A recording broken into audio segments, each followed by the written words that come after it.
Hey, in real life, we are in the 5th week of the LSBA, and however, it's been 4 weeks since I've commentated on other players' videos. So I have 4 weeks of matches to watch. I've decided that I want to show them in the order of the length of turns. So our first video will have 14 turns, and our final one for this week will have 74. There will be a total of 6 battles each week. First, I want to mention that Alex and Jack built each other's teams because they wanted to explore new styles of playing so that they can grow as players. Alex tends to use hyper offense glass cannons or ice cannons because they're made of ice, and he also likes hail. So he introduced that into Jack's team here.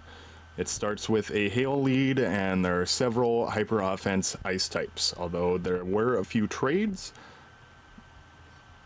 More than a few, 4 trades after that. And this week he was battling Josh, who is running a sun team this year, taking advantage of the new ability called Protosynthesis. His first choice was Walking Wake, which means walking funeral, because it's going to destroy everything in its path. And that's an appropriate name. It lives up to it in the meta. I think in the real meta, Walking Wake is banned. Last year, I actually wanted to switch to Sun just to use from stall instead of just so that I could use Walking Wake. But then they banned Walking Wake, they banned Cyclizar, and half my team was gone. In addition to using all the Protosynthesis Pokemon and running a Sun team, he also is carrying a few bulky pivots this year. So he has Skarmory and Blissey, just like in my little picture in the top left corner there. I just tried to do a take of this battle, and it was focused on completely the wrong part of the screen. It was like zoomed into Latios for 9 minutes. Anyone else would have been discouraged, but not me. So, first we get our 2 leads. We get Blissey, which is a great choice against the Magnezone. Jack makes a joke because Josh makes a typo. He says, "Good game" instead of "good luck." And he says, "Oh, good game already? You forfeit?" Now, throughout this next 14 turns, I think there are 2 major blunders, and Jack had the potential to win, I think. However, these 2 blunders stop him from doing that, and he ends up losing. So Blissey, great choice against the Magnezone. Magnezone is a great choice for practically everybody on here.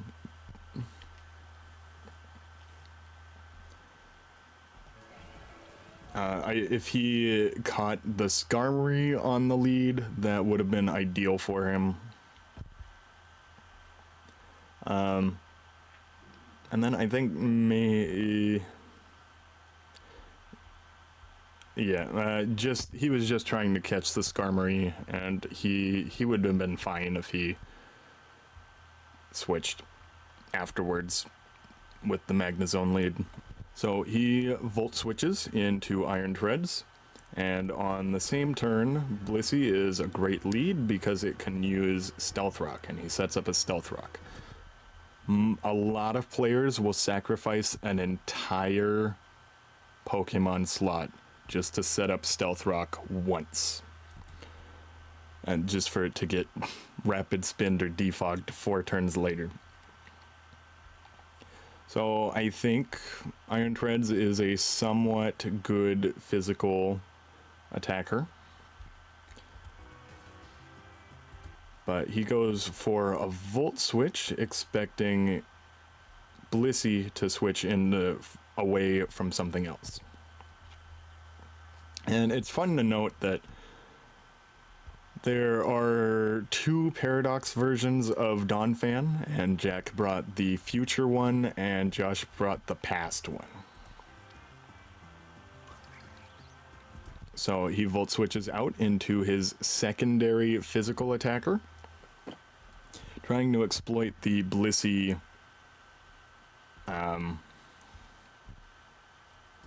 Blissey's weak defense stat. However, Blissey's gotten Teleport recently, so it's significantly more effective. And he switches into Melmetal, which can resist grass and rock and hit back with Double Iron Bash. So he doesn't have any great switches for Melmetal. He doesn't want to pop his Magnezone's air balloon. And he is expecting a Double Iron Bash since that was Ogerpon's weakness at the time. Double Iron Bash is also ordinarily great against Sturdy, but that was already ruined with the Stealth Rocks. Stealth Rocks is good if they have any fire Pokemon like Gouging Fire. However, he predicted the switch. He used Earthquake, which he could afford to make that risk because Ogerpon can't really do anything to Melmetal. And he ends up losing 73%, expecting the Double Iron Bash instead of the Earthquake. And this is a good move because nothing on this team really can do much to Melmetal. So this 50% towards it is very valuable. He wants to save his Gouging Fire for a much better opportunity that's coming up. Josh has practically no switch-ins to Gouging Fire. So he wants to save that for when he picks them all off. And Magnezone has Magnet Pull, so that Melmetal no longer has the option to switch. There is still a possibility that Melmetal has the Choice Band, but Jack has probably, knowing him, run the damage calc and confirmed that's not a banded Melmetal.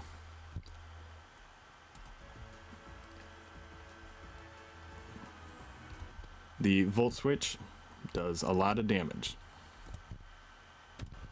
So Thunderbolt is about 30% stronger than Volt Switch. So he would have done 32% if he had used Thunderbolt. Or, now this is totally hindsight, if he had Choice Specs, it would have done 48%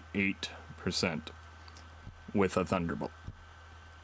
So effectively, it doesn't make much of a difference right now that he used Volt Switch instead of Thunderbolt. Now, he is expecting, possibly, a switch. He's suspecting that this Melmetal might be choiced, and that he's about to switch out. So that's why he uses Volt Switch, because he's expecting a switch. Oh, sorry, of course he's not expecting a switch, because he was stuck with Magnet Pull. He's just trying to weaken it so that Melmetal's move isn't certain. And this ultimately works out for him because he uses Brick Break, which is another super effective move against Magnezone. And that's fortunately resisted. Now, I said there were 2 blunders in this game. This was one of them.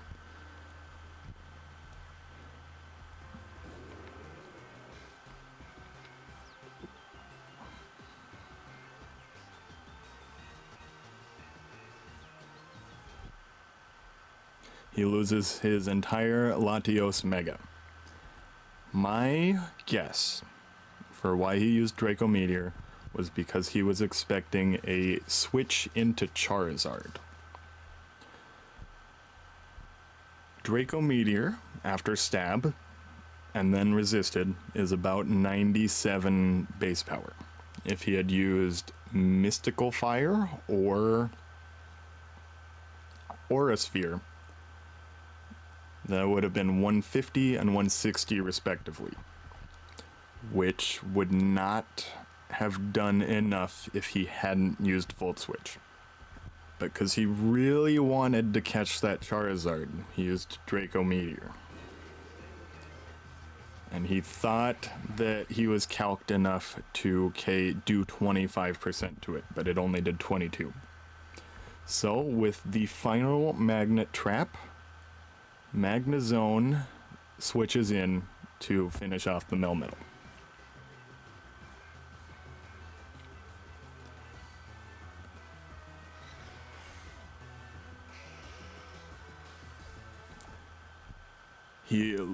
Josh leads with Charizard Mega Y and transforms, setting the sun. Now, here is the second blunder of the game. If he had switched in Gouging Fire, it probably wouldn't have taken that much, and he'd still have his Magnezone for Skarmory or anything else. Because it's not doing much good against... No, it might do good against Great... No, because it has close combat, so its balloon wouldn't really help it. Gouging Fire would have quadruple resisted Flamethrower.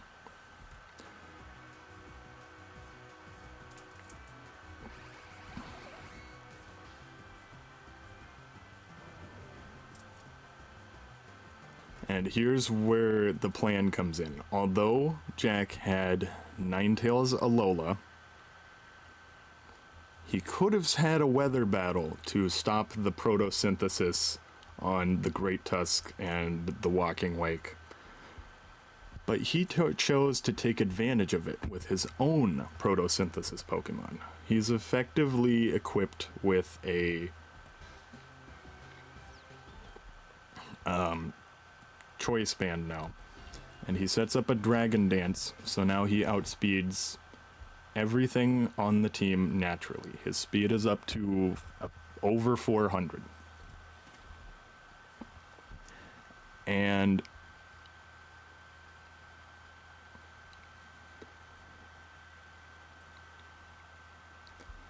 this 45% that Gouging Fire has ends up not making much of a difference. Right now he's trying to save every hit point he can so that he can Flare Blitz. Now, what would have happened? Even if Great Tusk's Protosynthesis had increased its speed, it wouldn't have won here. He's able to knock it out with one sun-boosted Flare Blitz. And all those 45 hit points end up not mattering. If he had KO'd from recoil damage, that would have been fine, because this Kartana is scarfed.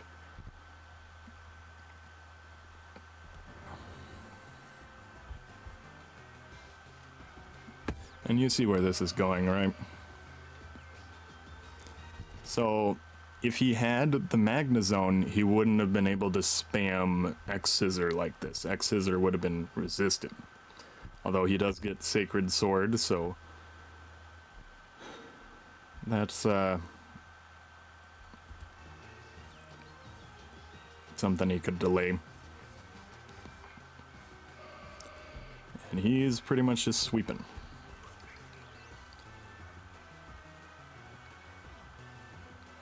And the Stealth Rocks also really helped here, because otherwise Ogerpon would have had Sturdy to stop it from getting swept. So, 3 things. Magnezone's air balloon never gets used, and there were a couple times it could have used a Choice Scarf. If it had Choice Scarf, it would have won against the Charizard. Gouging Fire should have taken the Flamethrower, and Latios should have used, I don't know, probably, I think even, no, Thunderbolt wouldn't have cut it. Yeah, it had to have used either Aura Sphere or Mystical Fire. But Jack built his team really well and understood the game very well, to have done so much with Gouging Fire. And were this Kartana not scarfed, he absolutely would have won. There is no post-game discussion thread. I assume they talked about it in the general channel, but I'm not scrolling all the way up there, I'm sorry. Our next battle is David versus Peter. Yeah, David's the one, like I said last time, the one who invited me to eat with everybody after we were done with Pokemon Club. And he is an old player. He's been playing a long time. And I think he actually participates the absolute least in the chat on our Discord, where we set everything up and discuss everything. And our guy Peter, he is a more recent addition to the LSBA, and like I've said, he is primarily a VGC player. He's just seeing what singles is like. And he introduces a few new ideas pretty often, so that's always fun. Jacob and Alex both really enjoyed this battle and don't have much to say about it. What a great battle. Fantastic battle. Taking over the mantle for the closest match of the season. That's not what they sound like at all. So here is an interesting thing.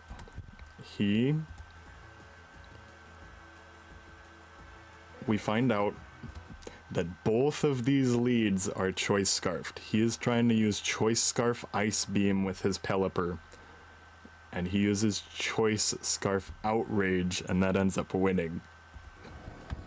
Now he's locked into Outrage.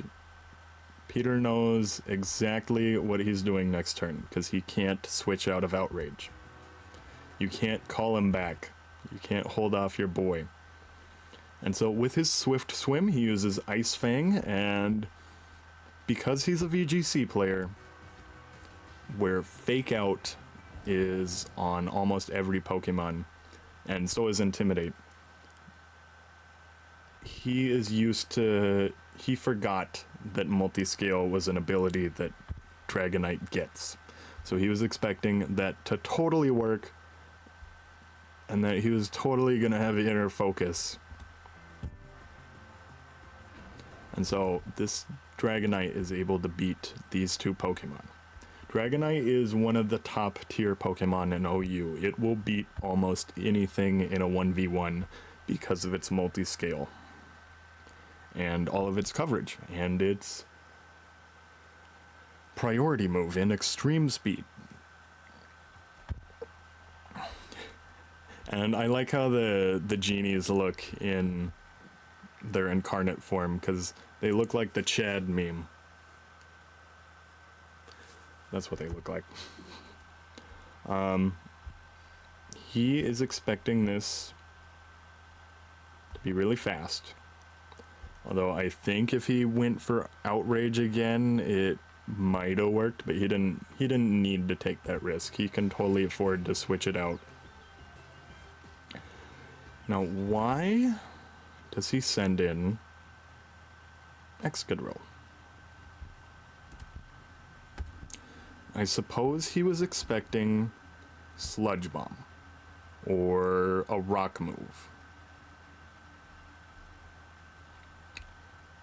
If he had used Sludge Bomb, Excadrill would have been fine. But Weather Ball is a very interesting choice because that's really creative and a great thing. We find out he did have Sludge Bomb. Landorus I, since it has Sheer Force, is most likely using a Life Orb. And when you have Sheer Force, for some weird reason, you don't take damage from the Life Orb. So that's why this does so much, and why he's able to use all these moves. Oh, and he gets the poison. Now, I don't totally get why he didn't use Woodhammer. I think he avoided that because he was expecting the Archaludon switch, who would have quadruple resisted it.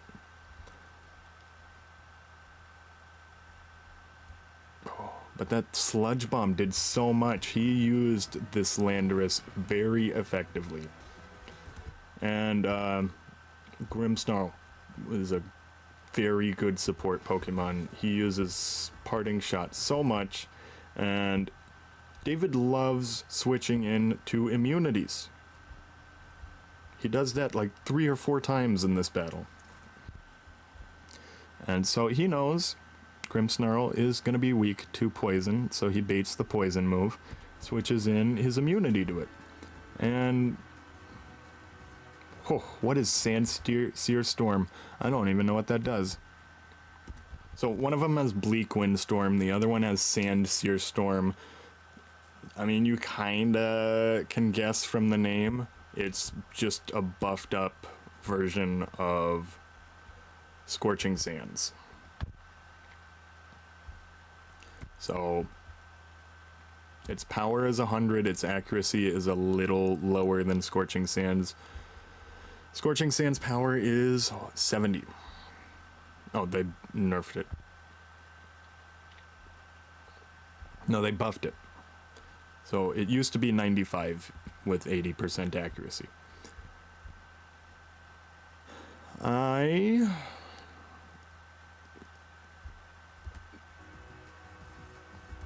He makes Kingambit stay in just to set up Stealth Rock, because he knows he can handle it. And then he tries to Sucker Punch. And he expects the Sucker Punch. So he nasty plots. And he doesn't... Oh, he's just waiting out the rain turn. That's what Peter's doing. Now... he is trying to Thunder Wave the Kingambit and not get Sucker Punched. However, Kingambit would not have been hit by the Thunder Wave either, since it's a Dark type. Darks are immune to moves used with Prankster on them.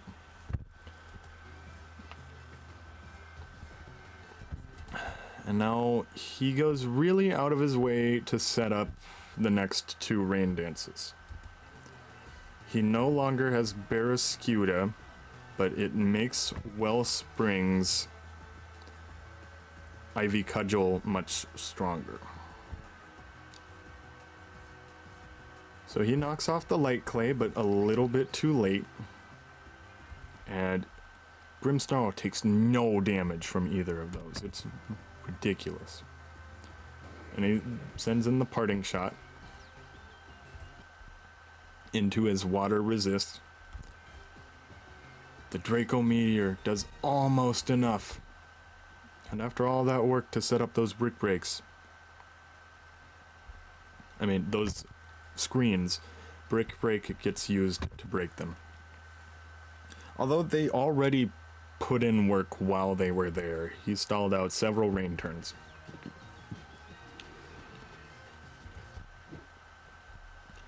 And now that the rain is gone, Ogerpon's effectively got its stats reduced. Now, I don't know why he goes for the parting shot. I think it's just in case he decides to switch out. But he takes advantage of how it is very weak.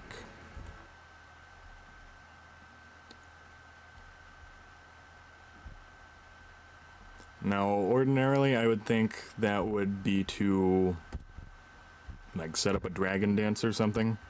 But the parting shots were just to mess with any switches he might have had.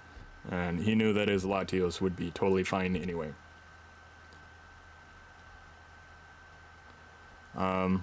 This Latios seems to be scarfed. I think this turn was a blunder. I don't think he should have used Rain Dance, because Rain Dance doesn't do anything for him. It doesn't even reduce any fire damage. He should have Thunder Waved or even knocked off. Any of those would be fine.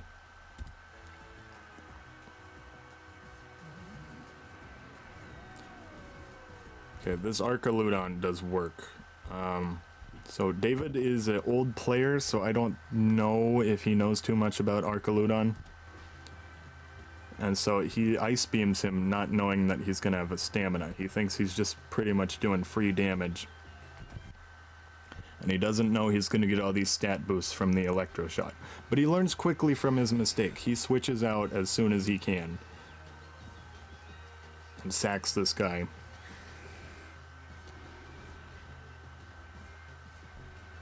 And tries to undo his mistake of doing all these setups. And he ends up doing exactly what he needs to do to win. He does one Sucker Punch. Doesn't really care that he's got the stamina from that. And he is able to do just enough damage to knock out with Draco Meteor. This was calculated. He planned this 4 turns ago. And since he is scarfed, he's able to do it. And so yeah, I agree with Jacob and Alex. This was a fantastic battle. This next battle is also 24 turns. And it's between Taco and a new addition, Joey.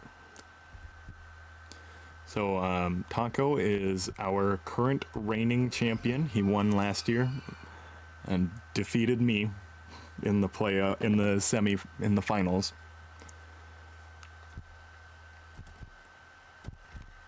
Which is crazy because he has used almost this exact same team for pretty much the entire time I've been with the league. So he's used this like at least 7 years in a row, maybe even 11. He was the original champion. He won the first LSBA. Like, if you'll take a look, I don't think anything is newer than Zoroark is the newest Pokemon on this team. Alright, what else does he have? Does he have... Oh, he got Volcanion. He thought he was cool. But it's a really solid team. It does so well. Okay, so he leads Frostlass and Jirachi. Those are pretty much evenly matched against each other. He gets to set off one spike before losing 99% of this guy's health. But I guess he gets the cursed body, which is lucky as far as luck goes. And if he's totally free to do U-turn because that'll knock out the Frostlass. And they both have a Zapdos. The old Zapdos versus the new Zapdos. Except one is much more advantaged against the other. Oh, he gets U-turn too. Everybody's using U-turn every turn.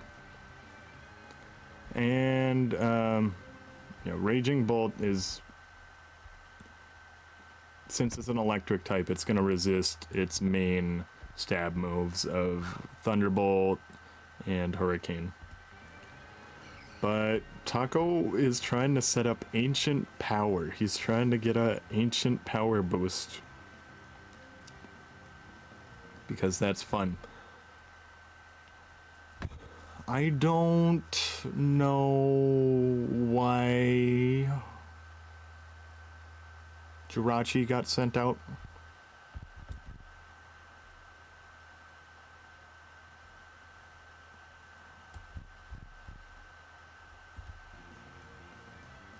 Because that Iron Head only does like 19%. He's just sacking this Jirachi. And then Nidoking, I believe, is Scarfed. Either that or... yeah, he's Scarfed. No, he's just faster than Raging Bolt. And Joey says that he keeps forgetting that Nidoking gets Ice Beam. That's his excuse here. How many things will die to Ice Beam? Frostlass, Raging Bolt, Komodo, Zapdos, and Celebi. 5 out of 6 of them are weak to Ice Beam. He can just... well, Frostlass isn't exactly weak to it, but it only has 1 hit point, so that's not much of a factor. Now, he gets really lucky, gets the static, and he heals, okay? Healing is overpowered. And Joey is trying to calm mind. He's trying to get stat boosts. Even though there's a Ditto on the other side. And he doesn't want to switch in his Ditto because, he has Dragon Pulse. And he used Dragon Pulse. And that's why he used Dragon Pulse, was because he was expecting the Ditto switch. He tries to confuse him.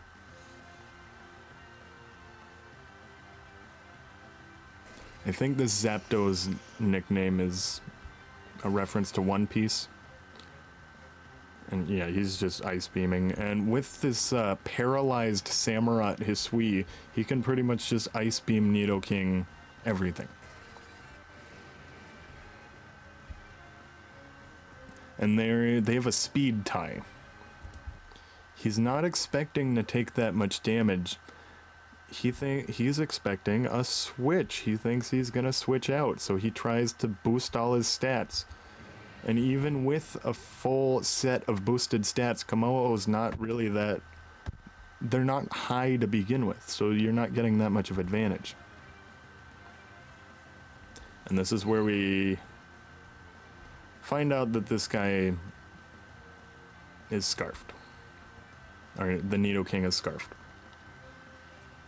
Gets the defense drop with the Razor Shell. Now, why does the Ditto use Razor Shell? It's resisted by 3 out of 4 of the Pokemon. I see why he doesn't use Sacred Sword. It's because Dittos are usually Scarfed, and this guy can switch into his Ghost type and get at least 1 move off, probably a Spike.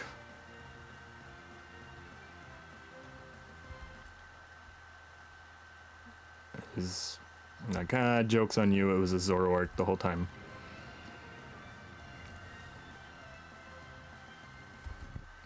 And Raging Bolt has a priority move. He's the only one that has an electric priority move.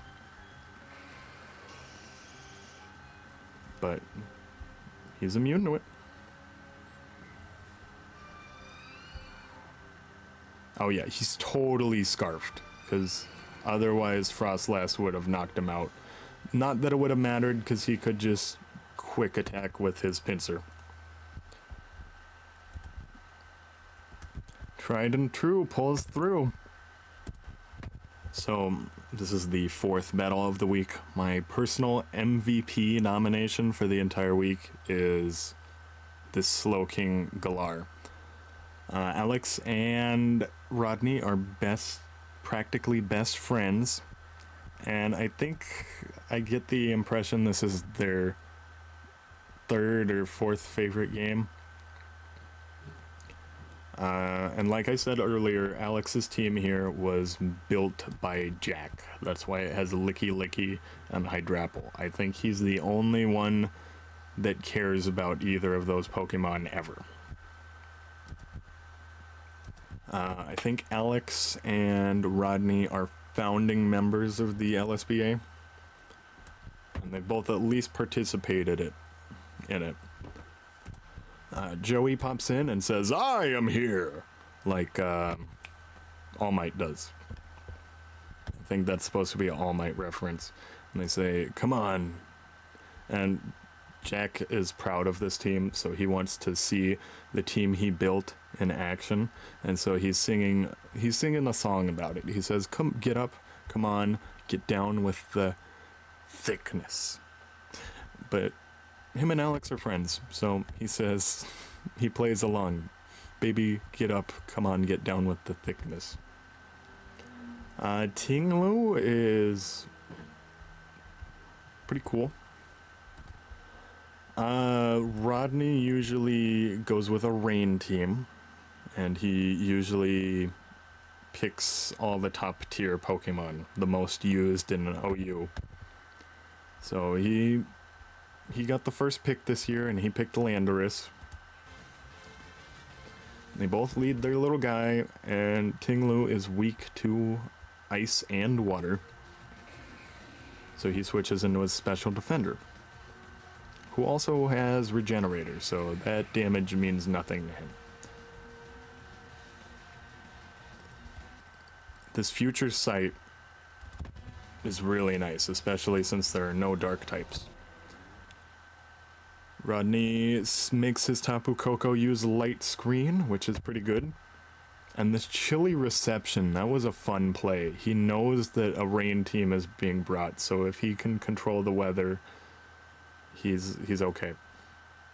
Normally he goes with a Hail team anyway, so he found a way to bring Hail anyway, even though he didn't build his team at all. I don't think Tapu Koko can do much to Tinglu. Stealth Rocks is usually nice for people to have. Rodney is an older player, so he probably doesn't know much about Tinglu, and that Ruination does 50%. This Tapu Koko has no damaging moves. And he has to switch. And he switches into his Volt Switcher, who also resists acrobatics. Oh, that would have been really nice to get that Will-O-Wisp, but he doesn't get that Will-O-Wisp.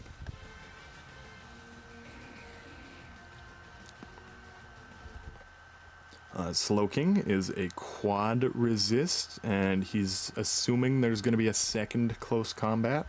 He sees the substitute go up and knows exactly what to do about it. He makes a plan here. He future sights. He says, "You've done enough, Slowking. You Chilly Receptioned and you future sighted." And he's able to break the substitute.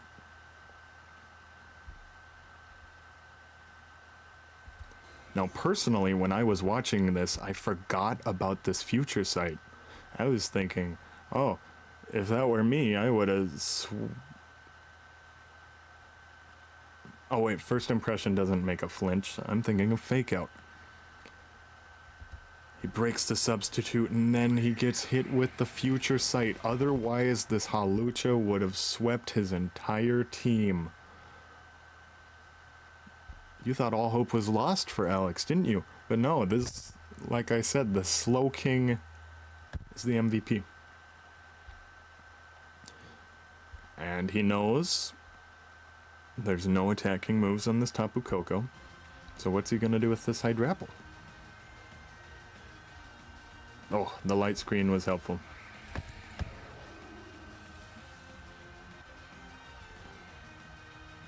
Oh, the defog was helpful. He got rid of the rocks.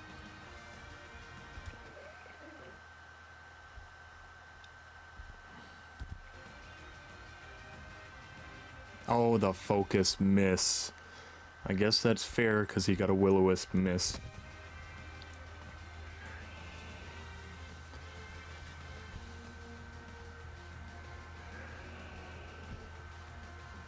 He switches into his guy who has a fighting move. He wants to get rid of this Licky Licky because otherwise he's going to get walled. And Protect is so useful when you need to stall out screens or weather. And he uses it very effectively.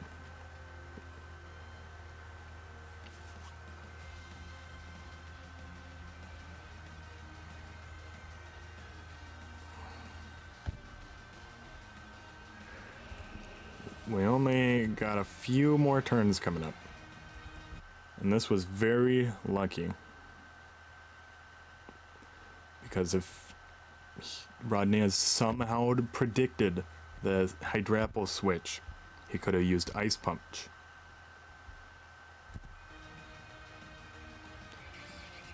But he knew he could handle it. Now, why did he not use Ice Punch when he had the Swift Swim bit boost still?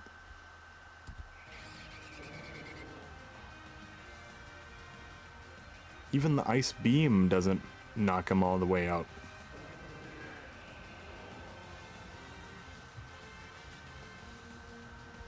So he tries to use Superpower against Hydrapple.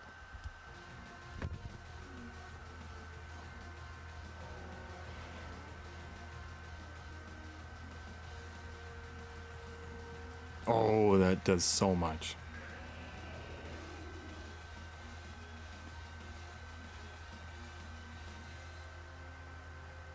And then the Hydrapple finishes it off. He knocks out all the remaining Pokemon because I don't know how, but Hydrapple is so bulky. See, didn't that Slowking put in the work?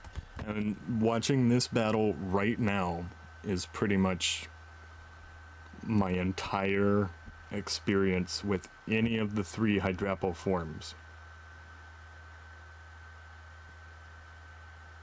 Yeah, these are all very new Pokemon. Tinglu, Lokix, and Hydrapple. Very new. I don't think I would have been able to properly prepare for them. I'm not that studious on Gen 9 meta. And the only comment in the discussion, which I'm not going to pan over to, he just says Haktua, because Jack had a better nickname for the Halucha based on a meme that was popular a week ago, or 4 weeks ago. But he was nicknamed after a character from Paper Mario: The Thousand Year Door instead, the Rock Hawk. Our next battle is between Azoth and Dylan. And I think Alex, Dylan, Josh, Taco, and Rodney we'll go over to each other's houses and watch the battles live sometimes. So while I'm playing it, I'm just alone in my room, but while they're doing it, they have cheering probably, I don't know. So this is probably Azoth's favorite game. It's not everybody in the league's favorite game, but it's probably his. And he used to show us his flowcharts. And everything on his team, I think, is very deliberate. And he probably knows exactly why each one is on his team. And he tried to establish a Dragon Fairy Steel Core right away, which is in the top 3 of the Tri-types. I mean, There used to be like some suggestion to have fire, water, grass, but I think that was like number 217 when I looked. I have a list that nobody else has. I'm the only one who has it. And likewise, all of his moves and move sets are very deliberate. When I was tracking the list of moves that got used, Azoth had by far the most variety on his sets. So far this isn't looking good for Azoth. He doesn't really win the leads here. But it's fine, he can U-turn. Caesar pretty much hardwalls Tapu Lele's moveset, but Psychic Terrain is practically built to stop Mega Caesar, because it stops him from using his best moves. So this Donphan, it has Psychic Seed. The seeds are for like the Psychic Seed and the Grassy Seed and Electric Seed.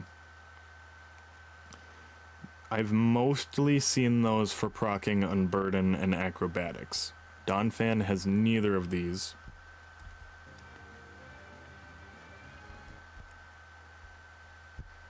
And he uses Stealth Rock, which is immediately gotten rid of.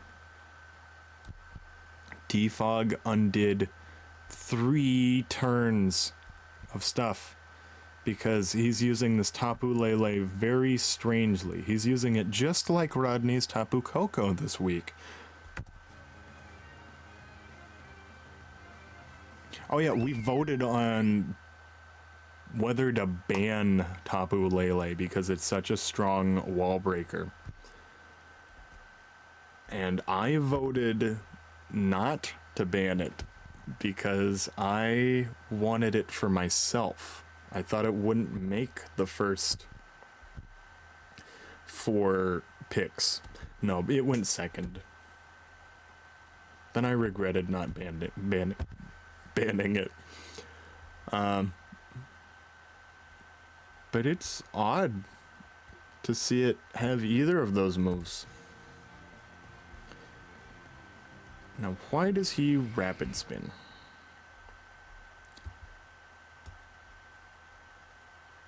He wanted to outspeed the Crobat eventually. Now, this Donphan uses Rapid Spin a lot to boost its speed.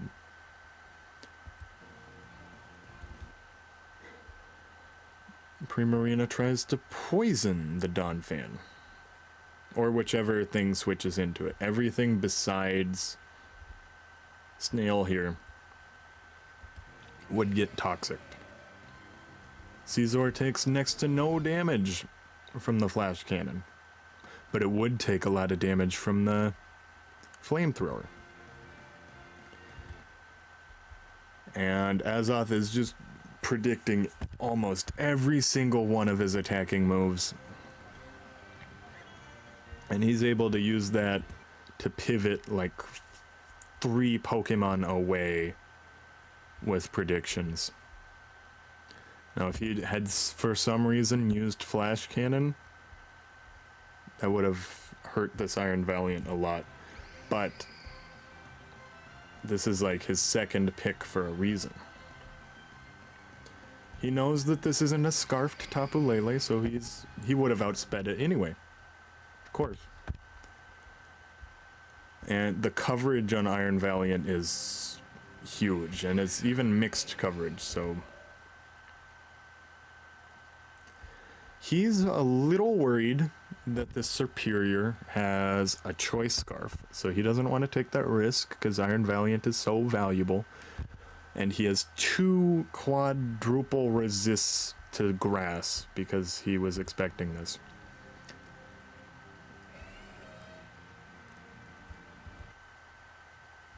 Yeah, Dual Wing Beat absolutely would have KO'd Superior. Unfortunately, it misses. And he finds out that Roost is on this set. he determines that the only way to beat a roost set is to outspeed the roosts. So he uses rapid spins. Then he tries to earthquake it. And now he wants to outspeed the roosting Crobat, so he rapid spins. And he does it a third time.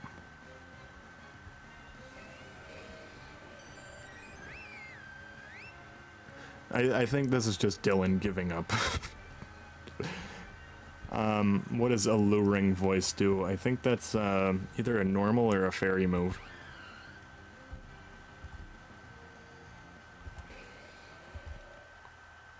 Okay, that gives Vaporeon some much needed fairy attacks. So it has a weird secondary effect. It'll confuse you. It'll confuse your Pokemon if they went first and raised their stats that turn.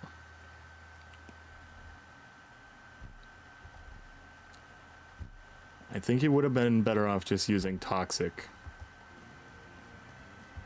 Now, why does he use Tri-Attack? Oh, what? He uses Nature Power. So the reason he uses Nature Power is because he was trying to combine that with the Psychic terrain. Nature Power would have been a strong Psychic move. But it turns into Tri-Attack. And there was a small chance that would give him paralysis, burn, or freeze. Now, ordinarily Vaporeon is a cleric. It uses Wish, it uses Heal Bell.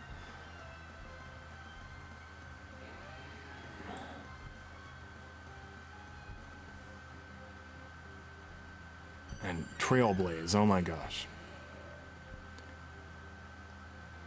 The Serperior should be using Glare.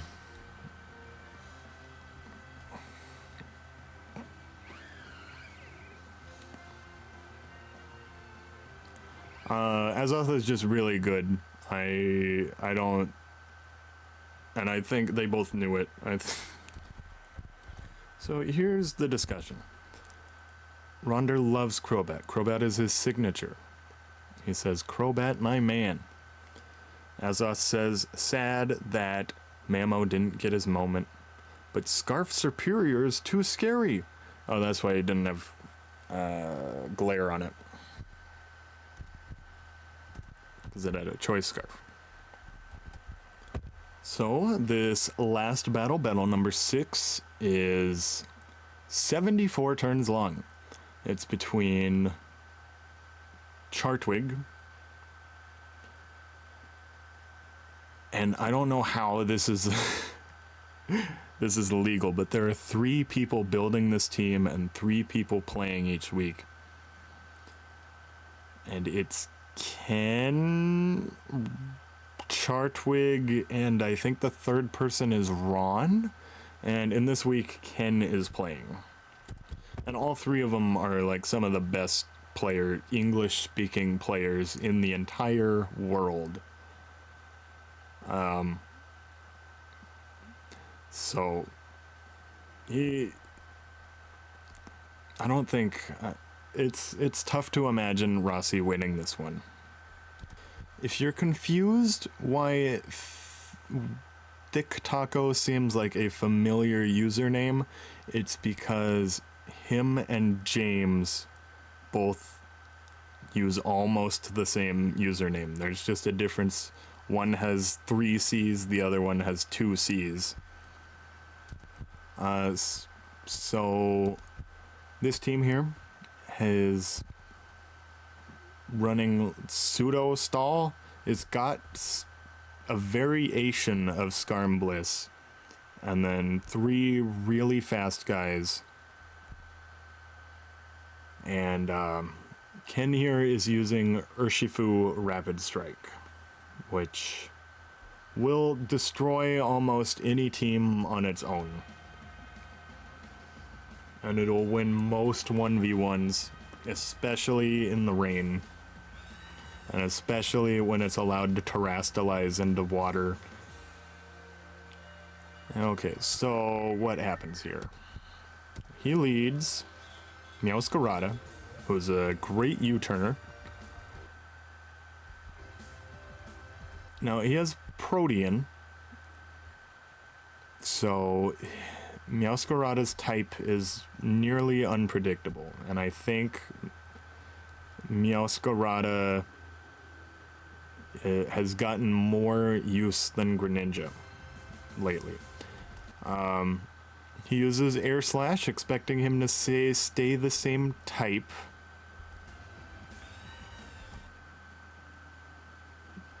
The knockoff, the leftovers gets knocked off. It's... in the long run, that's gonna stop him from healing like 50%, because Celesteela's only problem ultimately is that it can't heal without Leech Seed.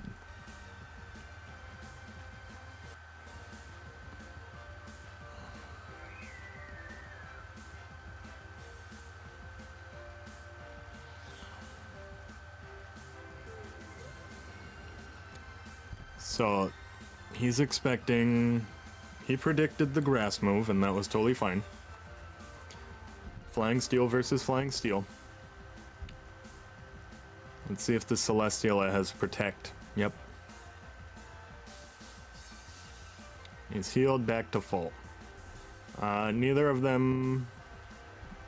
its only attacking moves are Air Slash and Heavy Slam. Corviknight's Pressure was in effect, which was very helpful in case it came down to PP stall, which it sometimes does with Celesteela.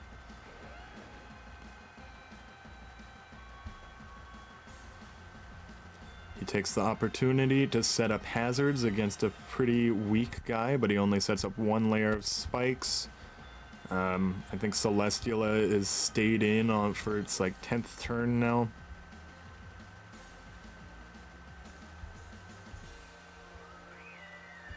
He's just sending out Regieleki to be intimidating, and then he is baiting the Garchomp switch. And so that's something I think only Rossi has done, to bait a switch. None of the other players have done that. That's cool. Hits him with the Surf. Oh my gosh, he wasn't even trying to use a fairy move. He was just trying to use Surf. And it does so much to the Vanillix, who should have Freeze Dry, but he knows he's not faster than Tapu Fini.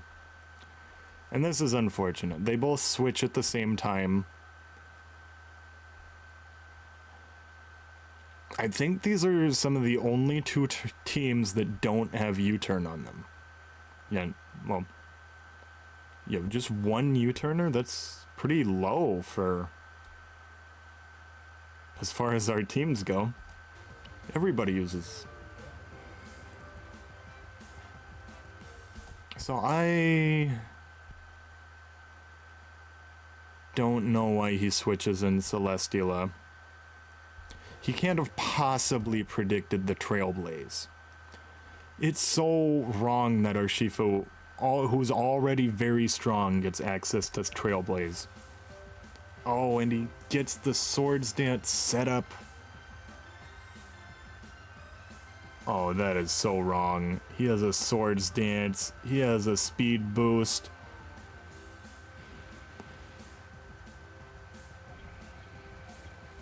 And yet, it survives. It survives Swords Dance. Critical hit, Surging Strikes.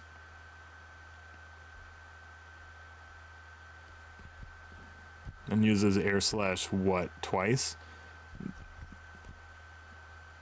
I don't think anything else could have stood any chance against it.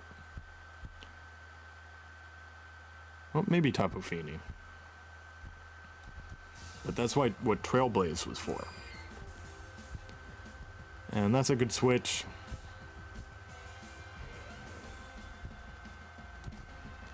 He's using all the right pivots.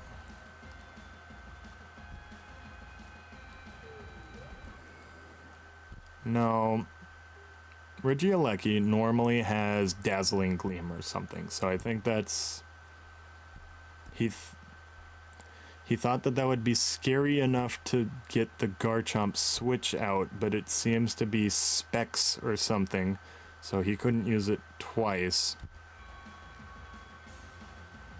And the Fire Blast, oh boy. Finally got the Celesteela out.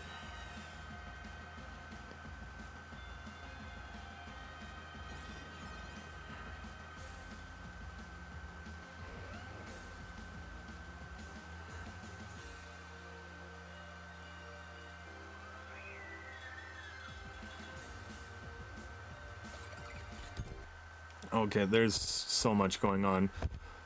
They both have really good typings. I don't know how they're able to switch so much, but Rossi seems to have 3 pivots that are doing very well. He's been able to switch between them and make them take all the damage, and then somehow switch into whatever one he wants. I don't know how this Regieleki has taken almost no damage so far.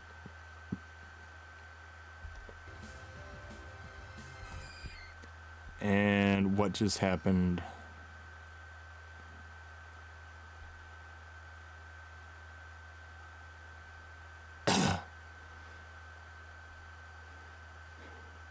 He must have expected a switch into Corviknight,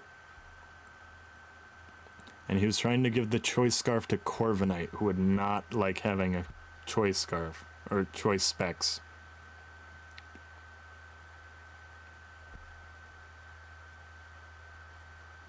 But there's no way he could have predicted that this was a support set Vanillix.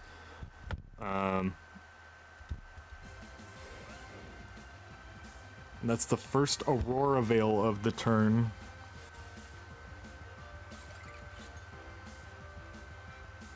The Ice Beam does nothing. And Chansey, you can just make him switch into everything. The Roar. Oh. He made it so that Chansey is using Wish Protect instead of Soft Boiled, or possibly in addition to Soft Boiled. And so that's his only healing method, and the Roar just ruined that.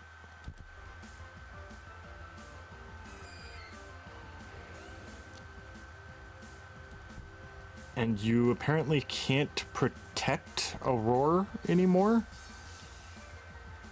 but it's still kind of playing to his advantage. It's doing the Wish switching for him. And Ice Beam is a pretty good move for him. The only thing that really resists Ice Beam is also weak to Surf.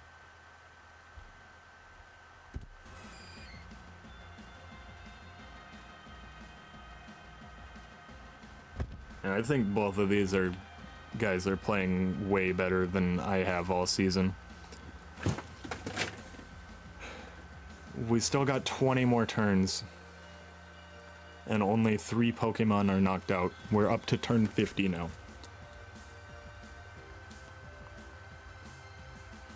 I don't know why I would expect Meowscarada to get high jump kick. It's because of the exposed legs. And is that like 3 critical hits in a row?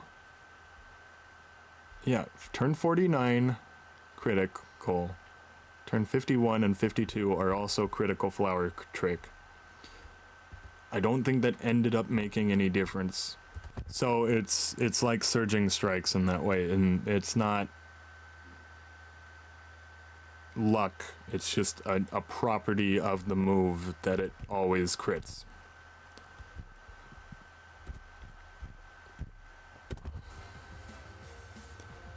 And he just critical flower tricks it 100 times. 2 of them have toxic. Everything that's not immune to toxic has it. And this Chansey is doing way more work than a Chansey should get to.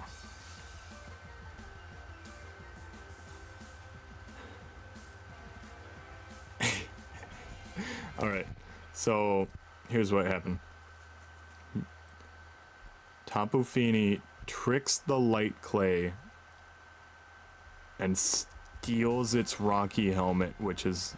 The Rocky Helmet has done a lot of damage, and now it gets the Rocky Helmet. And the Corviknight is getting hurt by it.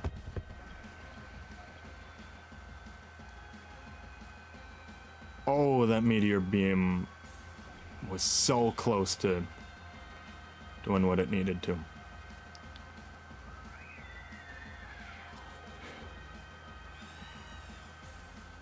And now it doesn't have the Rocky Helmet anymore. So why...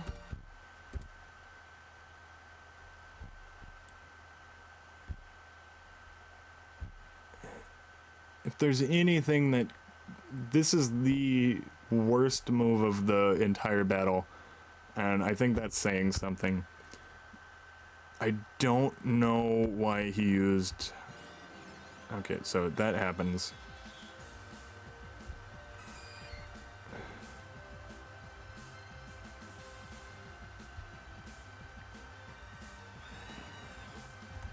Yeah.